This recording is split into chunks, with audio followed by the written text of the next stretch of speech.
Hola, este es un gusto estar contigo. Este es el primero de una serie de charlas que vamos a utilizar para optimizar los procesos de aprendizaje en lo que se refiere a la enseñanza de la reanimación cardiopulmonar en pediatría. Esta primera charla vamos a hablar acerca de conceptos y prevención de la parada cardiorrespiratoria. Es muy importante mencionar que la siguiente presentación está basada en el Consenso Internacional de Resucitación, en donde están todas estas instituciones a nivel mundial, todas ellas participan. Cada 5 años se van poniendo un nuevo tipo de consenso si es necesario, y el último consenso y esta charla está basada en el consenso llegado en el 2015. Más específicamente, esta charla la basamos en las recomendaciones dadas por el Consejo de Resucitación Europea y en sí nuestros amigos del Consejo de Reanimación Cardiopulmonar y a uno de los grupos que yo pertenezco acá a nivel local, que es el Grupo de Reanimación Avanzada Pediátrica de Guatemala. La bibliografía de esta charla está basada especialmente en el Manual del Curso de Reanimación, que se sacó en el 2010, como ya lo habíamos hablado, del Consenso Europeo por el Grupo de Reanimación Español, y por supuesto todas las recomendaciones de avanzada que se dieron en el 2015 por el consejo que ya mencionamos. Así que entonces vamos a empezar. Cuando hablamos de reanimación cardiopulmonar en pediatría es muy importante hacer notar que la diferencia comparado con los adultos es que hay cierto tipo de características fisiológicas y anatómicas especialmente que hacen que pues, las consideraciones sean levemente diferentes. Entonces hablamos de rangos de edades. Cuando hablamos de un recién nacido para reanimación cardiopulmonar nos referimos al paciente que está en el área y es en el momento del nacimiento, el momento del parto.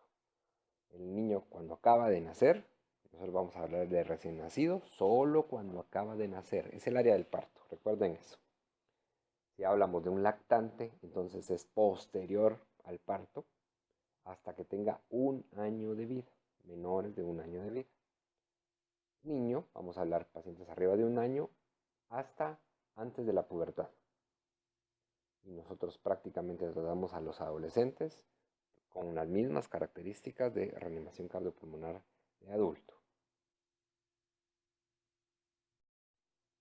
Seguimos con conceptos y ahora vamos a hablar de parada respiratoria o apnea, que es el cese de la función automática respiratoria, la parada cardíaca, que es el cese de la función cardíaca, por supuesto, eso lo miramos que el paciente no tiene pulsos centrales, parada cardiorrespiratoria, que es la suma de estas dos, el paciente no tiene función automática ni cardíaca ni respiratoria, y terminamos con estos dos conceptos son conceptos de muerte. La definición de muerte a lo largo del tiempo incluso ha cambiado. Muerte clínica y muerte biológica. La muerte clínica nosotros la vamos a definir como un paciente que no tiene funciones vitales autónomas. O sea, es el paciente que no respira, es el paciente que no tiene función cardíaca. Esa es una muerte clínica. Si yo en este momento estoy hablando contigo frente a ti y me desplomo, caigo enfrente a ti, y miras que no tengo función cardíaca y determinas que no tengo función respiratoria, me puedes decir, este paciente está muerte clínica. Son las características clínicas. Cuando hablamos nosotros de muerte biológica, nos estamos refiriendo a la muerte a nivel celular. O sea, estamos hablando de una disfunción irreversible a nivel celular. Esto no lo podemos ver clínicamente, por supuesto. Disfunción irreversible celular. Sin embargo, hay un par de datos que clínicamente nosotros lo podemos ver, que nos pueden decir, este paciente ya tiene disfunción celular irreversible. El primer dato es que el paciente tenga livideces posteriores, ¿sí? Que son esa coloración violácea de las áreas dorsales del paciente, que es por el depósito de sangre y una alteración bioquímica de la sangre y que lo vamos a notar en la piel de este paciente. Y la segunda es rigidez cadavérica. Me podrás decir tú que estos dos datos clínicos son, wow, pero sumamente tardíos en el paciente pues, que está muerto. Pues sí, tienes razón, en muchas ocasiones se puede tardar horas en presentarlo. Sin embargo, la diferencia de estos dos es muy, muy importante. Te lo voy a poner con un caso.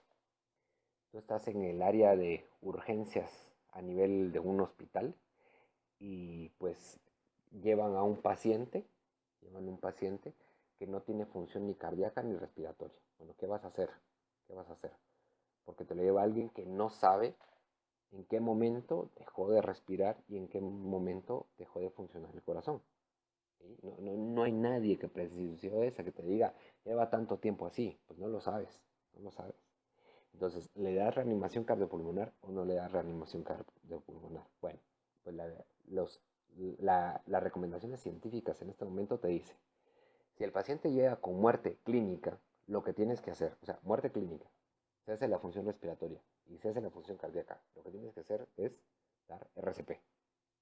Si el paciente llega con muerte biológica, tienes el fundamento científico de recomendación de no iniciar RCP. ¿Por qué? Porque te está diciendo que tiene una disfunción celular irreversible. Por supuesto, eso solo lo vamos a poder determinar entonces cuando ha pasado mucho tiempo de la disfunción cardiorrespiratoria. Por supuesto que eso es así.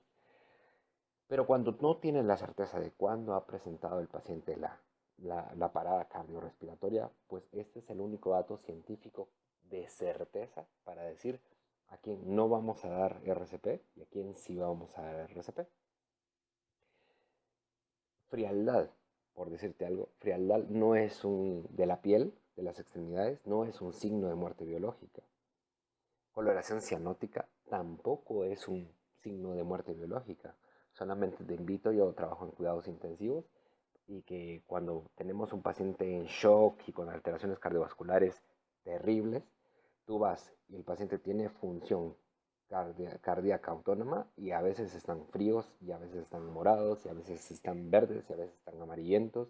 O sea, tiene muchas alteraciones y hay muchas razones por las cuales el paciente está así. Y eso ni siquiera significa que específicamente no tiene función cardíaca.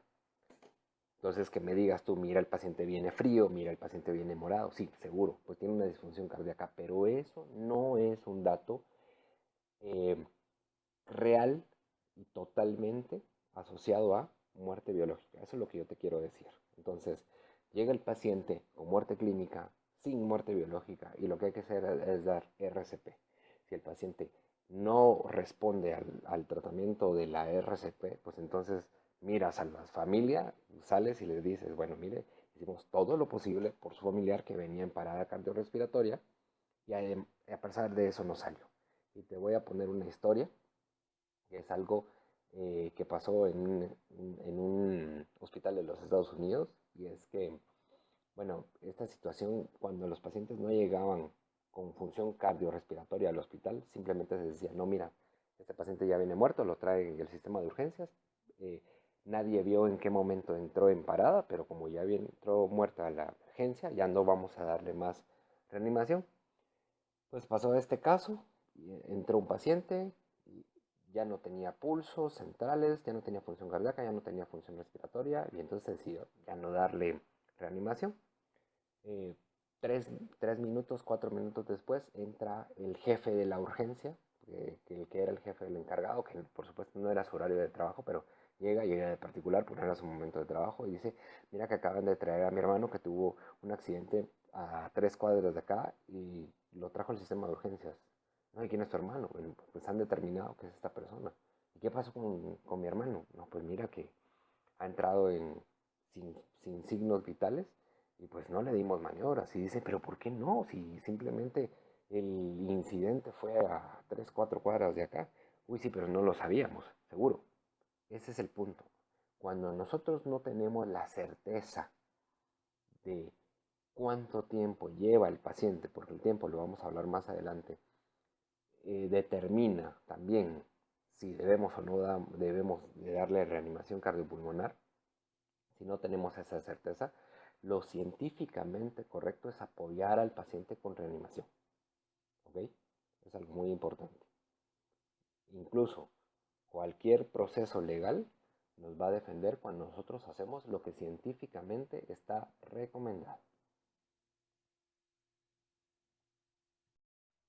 Cuando hablamos de RCP y asociamos los conceptos de resucitación y reanimación, en muchísimos lugares los utilizan de manera indistinta. Sin embargo, de los conceptos básicos de RCP, cuando hablamos de resucitación, nosotros nos vamos a referir al conjunto de maniobras, el conjunto en sí de todas las maniobras que utilizamos para recuperar la circulación espontánea del paciente. La resucitación, el conjunto de maniobras. Y cuando hablamos de reanimación, esas son las medidas que aplicamos para conseguir esa recuperación. O sea, cada una de los pasos que nosotros utilizamos sería la reanimación y todo su conjunto nosotros vamos a hablar de la resucitación. La resurrección pues es algo que no nos compromete a nosotros como seres vivos, eso está fuera totalmente del alcance de nosotros. Y en sí el concepto de RCP, cuando lo definimos en básica y avanzada, pues nosotros hablamos de RCP básica cuando utilizamos nuestro cuerpo como reanimadores y nuestro conocimiento. Solamente eso, nuestro cuerpo y nuestro conocimiento. La avanzada ya se refiere al proceso en el cual utilizamos muchísimos dispositivos diferentes para lograr obtener los mejores resultados para una parada cardiorrespiratoria, y desde hace ya varios años se viene dando el concepto de RCP intermedia, que es la aplicación de la RCP avanzada con cierto tipo de instrumental muy básico, que enseñado con procesos que podríamos decir que son fáciles de aprender por muchas personas, que no requieren tanta expertaje de personas, pueden realizarlo. Nosotros en nuestro país estamos trabajando en estos tres tipos de procesos diferentes, por decirte algo así. La RCP básica, pues se la damos a la gente laica, toda la gente que no tiene nada que ver con medicina. La intermedia, nosotros la empezamos a dar en médicos de antes de la graduación, estudiantes de medicina. Tratamos de formar lo más profundo en RCP intermedia, especialmente porque muchas veces este tipo de médicos van a ser el primer contacto con un paciente grave. Sin embargo, todavía no tienen las competencias para poder utilizar todo, especialmente el proceso instrumentalizado que requieren una RCP avanzada. Como que te digo yo, el manejo de la vía aérea avanzada con un laringoscopio y tubos endotraqueales, que eso requieran de mucho más técnica y destreza. Sin embargo, sí lo pueden hacerlo perfectamente cuando tú les enseñas con una mascarilla, con una bolsa de resucitación autoinflable, con un dispositivo supraglótico manejo de la vía aérea. Si le pueden poner una canalización, si le pueden perfectamente administrar adrenalina, que es lo que vamos a ir viendo nosotros en el transcurso del curso. Y entonces no se quedan solamente con la básica, pero sabemos que más que ahondar en procesos de reanimación avanzada, que por supuesto son muy importantes, tratamos de enfocarnos más a la reanimación intermedia, y para que de una manera más adelante ellos ya se metan a reanimación avanzada con mucha más formalidad. Cuando hablamos de reanimación cardiopulmonar a nivel de nuestro país, tenemos que entender claramente qué significa el sistema de emergencias médicas. Nosotros sabemos que aquí en Guatemala, fácil, 90% de todas las asistencias de este tipo de problemas fuera de un hospital es atendido por el cuerpo de bomberos. ¿Ok? Es algo muy importante. Y en muchísimos lugares, cada vez esto va cambiando, pero todavía no, está muy lejos, especialmente en las áreas que no son urbanas, en las áreas rurales de nuestro país. Los pacientes no son atendidos por un sistema paramédico avanzado. Son atendidos por personas que están con capacitaciones bastante básicos, y más que todo se encargan de el transporte de heridos graves hasta un centro de atención. ¿Qué significa eso? Que muchas veces, con todo el trabajo que estas personas realizan, pero muchas veces llegan los pacientes con muy poca valoración y con muy poco tratamiento a nuestro centro de atención. ¿Qué significa esto? Que si no se ha empezado un adecuado tratamiento en el área de atención primaria, pues que el pronóstico del paciente que está en parada cardiorrespiratoria pues va a ser muchísimo menor. De eso es lo que estamos hablando. Es muy importante entenderlo porque ese es nuestro real sistema de emergencias médicas.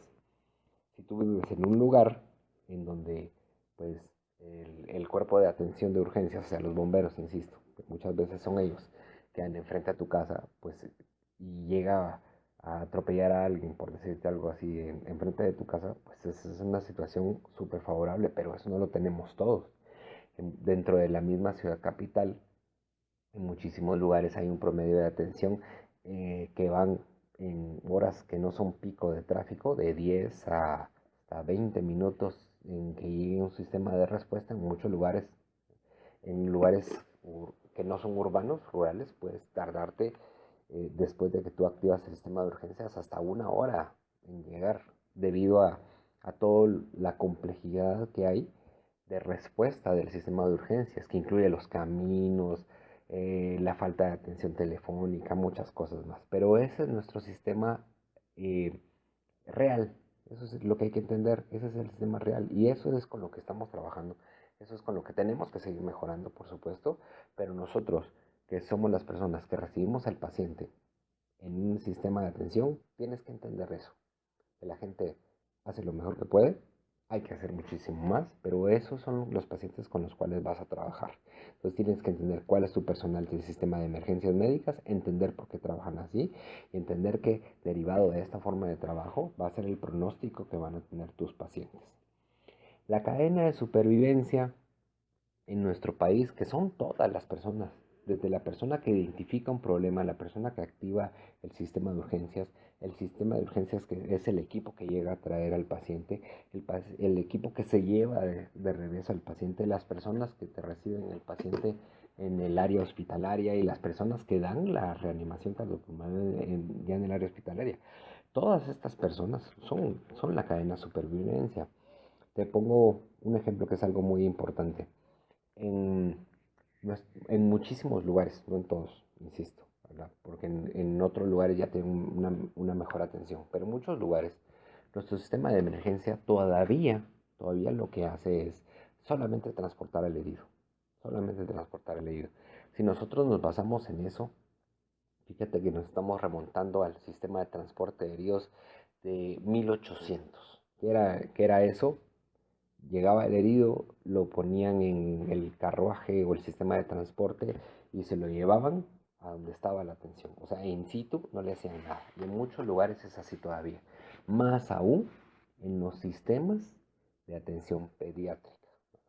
Las personas que están capacitadas en reanimación cardiopulmonar, hay en nuestro país, por cada persona que está capacitada en reanimación cardiopulmonar de adulto, es casi es menos de la mitad de las personas las que están capacitadas para pediatría. ¿Qué dice eso? Que nuestros pacientes pediátricos tienen mayor riesgo de tener menor evaluación y por tanto menor tratamiento in situ. Y eso habla de cómo va a llegar tu paciente contigo. Siguiendo con la activación del sistema de emergencias médicas. Acá en Guatemala tenemos dos números de teléfono, que es el 122 y el 123, que son números individuales para la activación del sistema de bomberos voluntarios y bomberos municipales. Fíjate, pero esto es solo dentro del perímetro de la ciudad capital, del municipio central de nuestro país. Nosotros tenemos 340 municipios dentro de nuestro país. Y si tú estás en un municipio que está a, ¿qué te digo yo?, 25 kilómetros de la ciudad capital, ya es un número de teléfono diferente. Si estás a 100 kilómetros de la capital, es otro número de teléfono diferente. Si estás al norte, si estás al sur, si estás al occidente, en todos los municipios son números de teléfonos diferentes, no son números integrados. Y la gente no se sabe los números de teléfono de urgencia normalmente de sus lugares. Por decirte algo, la gente se sabe el número de la pizza, se sabe el número del gas, se sabe el número del pollo, que son números que por todos lados, pero no tenemos una integración. Es difícil, pero es la verdad. Si tú llamas por una pizza en el norte del país, en el sur o en el centro, ahí sí es el número de teléfono porque hay una integración. Sin embargo, no tenemos una integración aún un número de activación del sistema de emergencias médicas. Y eso más que darnos tristeza, realmente lo que nos debe dar es muchas ganas de trabajar para ayudar a conseguir esto, uno, y puede que no esté en nuestras manos, pero lo que sí está en nuestras manos es el entender este gran desafío que al final nosotros como asistentes de salud tenemos y al cual se enfrentan nuestros pacientes que tienen urgencias médicas, porque la gente no sabe cómo activar el sistema de emergencias, ¿no? Entonces tú de médico, se- si sabes dónde, el lugar en donde vives, tienes que saber el número de urgencias y dárselo a conocer a todas las personas que puedas, para que la activación del sistema sea muchísimo más temprana y eso nos permitiría tener mejores resultados con nuestros pacientes. Hablando dos puntos éticos específicamente, que uno son órdenes de no reanimar y el tiempo de la suspensión de la reanimación cardiopulmonar. Bueno, la orden de no reanimar acá en Guatemala no existe. No existe desde un punto de vista legal. Es algo muy importante. Eh, Tú puedes llenar los papeles que quieras con un abogado, ¿verdad? Y poner, sí, si a mí me pasa esto, no me intuben, no me reanimen, no lo que quieran. Sin embargo, a nivel nacional nos rige nuestra Constitución Política de la República y eso claramente desde el primer artículo nos dice que el Estado es algo muy importante, se organiza para mantener la vida de sus ciudadanos, ¿ok? Dentro de solo este primer artículo y muchísimos artículos que le siguen a esto y más adelante, no cabe la orden de no reanimar. Así que te lo digo claro, la gente puede decir lo que quiere, pero desde el punto de vista legal eso no existe, no hay un marco jurídico que lo avale. Ese es el primer punto. Así que si viene lo que a nosotros como médicos nos tiene, y más si somos a nivel estatal, es una institución pública, lo que nos toca es reanimar y punto. Ok, para suspender el RCP, pues tenemos varios criterios. Uno de ellos son los puntos, son el tiempo. Cuando nosotros tenemos 20 minutos de reanimación, en este momento está ya la recomendación científica que podríamos parar la reanimación. Podríamos parar. Ya dimos 20 minutos de reanimación, el paciente no salió del problema, de la parada. Bueno, pues es el momento que uno puede decir, bueno, pues ya dimos y el paciente no respondió. Científicamente tenemos la recomendación que nos avala. Bueno, ¿podríamos seguir dando RCP? Sí, lo podemos hacer. Cuando vamos en 30 minutos, así como a los 20 minutos es la recomendación que te dice, bueno, mira, si tú quieres, ya puedes parar y tienes el aval científico para hacerlo. Cuando vas en 30 minutos, la recomendación es que debes parar. De manera general, esto así se sigue diciendo. De manera general, 30 minutos deberías de parar. Si no paras a los 30 minutos, tienes que valorar si lo que no estás haciendo con este paciente es ensañamiento terapéutico. Y esa es otra cosa. Eh, hay, Hay algunos estudios anecdóticos de pacientes que se han dado reanimación cardiopulmonar por más tiempo y que no han tenido secuelas neurológicas tan severas. Realmente no son series de pacientes largas. Muchos otros pacientes han estado sumergidos en aguas heladas, lo cual disminuye el metabolismo celular y por eso se considera que ha sido menor el daño neurológico posterior a. Sin embargo, de una manera general, se recomienda que tu tiempo lo mantengas entre de 20 a 30 minutos. Si hay consideraciones en el paciente específicas por las cuales se debe considerar continuar la reanimación, pues esas son situaciones específicas que se mirarán con el paciente. Pero siempre, como les digo, que estemos pensando a la par siempre, bueno, no estoy haciendo un acto de enseñamiento terapéutico, no es eso lo que estoy haciendo, eso es algo importante. Esto es de manera general en el RCP, pero cuando nosotros hablamos de reanimación neonatal, que ya dijimos quién es el neonato, ya dijimos que es recién nacido, cuando hablamos de reanimación del recién nacido, nosotros nos vamos a hablar de que 10 minutos es el tiempo máximo. Si estamos con 10 minutos de reanimación en el recién nacido, deberíamos de decir, se debe de tener la reanimación si no hay respuesta de circulación espontánea. Continuando con datos locales, deberíamos siempre determinar, de hablar de mortalidad Guatemala. Y cuando hablamos de eso, la última encuesta nacional de salud en el 2015 nos hablaba que La mortalidad en nuestro país, a nivel neonatal, estamos hablando, ahora sí, la mortalidad neonatal son las primeras 4 semanas de vida, 17 por 1000 nacidos vivos. La infantil, niños menores de 1 año de vida cumplidos, 28.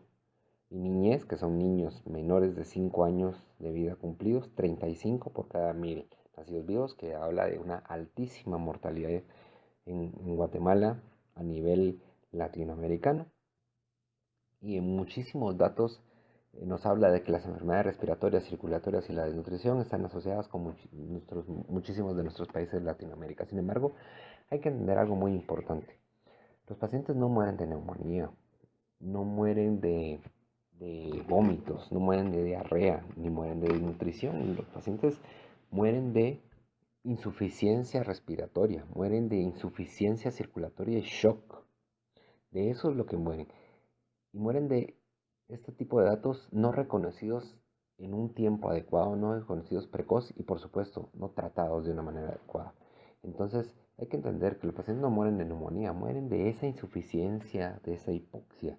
Y eso es el punto, identificarla y dar la terapéutica temprana para disminuir estos datos.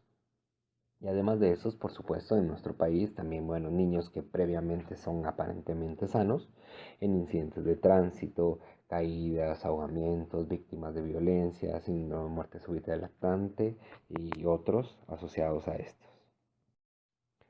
El pronóstico de la parada cardiorrespiratoria, pues realmente es, el pronóstico es la supervivencia, realmente eso es lo que deberíamos estar hablando, pues es un margen muy amplio, y depende de muchas cosas, del estado clínico del paciente previo, o sea, si es un paciente previo sano, si es un paciente crónico, la forma en la cual se dio la parada cardiorrespiratoria, el tiempo de duración de la parada cardiorrespiratoria, la duración y la calidad de RCP, que eso es algo muy importante. Hoy hablamos de una calidad de RCP, no de muchas. La calidad es una. O sea, es si lo hacemos, lo vamos a hacer bien o lo vamos a hacer mal. No hay medio a hacerlo. Y la idea precisamente de meternos en este tipo de procesos de formación es ofrecer la calidad que corresponde a la reanimación cardiopulmonar y que sea algo estándar en todos los procesos de asistencia. También va a depender de los cuidados post-reanimación, que también nos habla de la calidad, que todos nos debemos preparar para eso, y el lugar de la parada, por supuesto, que es muy diferente que sea a nivel intrahospitalario, que sea a nivel extrahospitalario, y en lugares como los de nosotros, que sabemos que es muy diferente que sea a nivel rural a que sea a nivel urbano, dentro de los mismos procesos extrahospitalarios que puedan darse. Entonces, en todos los pacientes, tantos en los que poseen enfermedades previas como en los pacientes previamente sanos, también debemos de insistir mucho sobre la prevención. La educación en la prevención disminuye los riesgos a los pacientes y al mismo los riesgos vamos a hacer que esta posibilidad de daño a nuestros niños disminuya. Educar a los padres sobre el síndrome de muerte súbita del lactante, como las características en las cuales deberían dormir los pacientes, respetar la edad de los juguetes para cada uno de los niños. O sea, si dice el juguete que es para mayores de 3 años, no debemos de dárselo a un niño menor, porque probablemente tiene piezas sueltas, cosas con las cuales se pueden atragantar o hacer otro tipo de daño a los pacientes. Entonces, respetar la edad, tan sencillo como eso. Tanto los que somos padres como si no lo somos, porque si no lo somos tenemos a alguien que sí lo sea y a quien darle educación, y eso es algo muy importante. Los tomacorrientes siempre deberían de estar cubiertos, no deberían estar al alcance de los niños, porque si no están cubiertos fácilmente pueden introducirle algún conductor eléctrico y sufrir una quemadura eléctrica y cosas mucho peores en los niños. Entender que toda la casa, el comedor, la cocina, no digamos el baño, los cuartos para adultos, está plagada de posibles riesgos y daños para la salud de nuestros niños. En el baño está lleno de, igual que la cocina, de sustancias tóxicas, de posibles venenos, de posibles intoxicantes orgánicos para los niños, y especialmente que eh, cantidades muy pequeñas pueden producir daños muchísimo más elevados entre más pequeño es el paciente. ellos no reconocen colores, ellos no reconocen muchas advertencias, entonces simplemente es tenerlas afuera, totalmente al alcance de nuestros niños. El comedor, imagínate, o en la cocina, cuántos cuchillos, cuántos tenedores vas a tener con los cuales los niños se pueden causar daños terribles. Seguimos teniendo nosotros datos de alta incidencia todavía de quemaduras por que dejan las ollas con agua caliente en el suelo, llega un niño que no sabe bien qué es eso y flum, mete las manos y después se quema las manos, mete los pies, se quema los pies, se sienta en la olla, se quema muchísimas áreas de su cuerpo y eso son situaciones simplemente de prevención. Aquí yo pongo dos ejemplos que son estos golosinas que son como huevitos de chocolate y que adentro traen juguetes. O sea, para mí no hay cosa realmente más tonta que darle una cosa de estos a nuestros niños. Porque si tú quieres darle un chocolate, cómprale un chocolate. Esto ni chocolate tiene esas penitas. Y si le quieres dar un juguete, dale un juguete que sea adecuado para la edad. Pero al darle una golosina que tienen que comer ellos y que adentro traen un juguete, le estás dando un mensaje raro para los niños, ¿no? Porque está diciendo, esto se muerde, esto se come y eso se puede meter a la boca. Y después es muy fácil que ellos lo puedan querer meter a la boca y tienen piezas que se sueltan muy, muy difíciles. Y en muchos países, por decirte algo, este tipo de golosinas ya hasta se prohibieron, precisamente porque entendían que al final esto es como por dentro es por fuera es muy bonito y por dentro prácticamente que tiene una bomba que puede hacerle mucho daño a tu niño. Y entonces lo que nos toca pues es prevenir los accidentes, viendo los alrededores de la casa, si los llevas a un lugar público, viendo cuáles son las características, si están en la playa, si están en la piscina, tener a tu lado a tu hijo, si va a jugar bicicleta, si va a usar patines, que use el equipo de protección que tiene que usar para evitarse daños, entender que los viajes en motocicleta, no hay motocicletas diseñadas para niños eso es importante, no hay motocicletas diseñadas para niños que dé garantías elevadas en seguridad. Eso es importantísimo, ¿verdad? Así como en esta foto, no sé si lo logras ver, el niño está ahí en medio. La velocidad a la cual se muevan, 40 kilómetros por hora, algo que puede ser tan lento, por decirlo así, cuando andamos nosotros en un vehículo motorizado, hace que los pacientes salgan despedidos y que la fuerza con la cual salen despedidos es imposible que las personas los puedan sostener. Y los daños que sufren precisamente el cuerpo de los niños es muchísimo mayor por las características anatómicas y fisiológicas diferentes a las de un adulto. Respetar el número de personas que deberían de ir en los asientos, entender que los niños de cierta edad, especialmente los niños menores de 12 años, no deberían de ir en los asientos adelante, simplemente porque el cinturón no está diseñado para un niño de esta edad. Es algo muy importante, tienen que ir atrás con un asiento correcto para ellos, fijado, o con un elevador según la edad que tengan y el peso que tengan. Entonces es conocer cuáles son las medidas de seguridad para nuestros niños, respetarlas nosotros y dar educación a nuestra población para que todos lo respeten. Y esto simplemente lo que hacemos es disminuir el riesgo. Eso es lo único que hacemos. Bueno, entonces con esto hemos terminado la primera charla de conceptos y prevención de reanimación cardiopulmonar. Muchas gracias por estar con nosotros y esperamos que puedas seguir adelante con el resto de charlas. Hasta luego.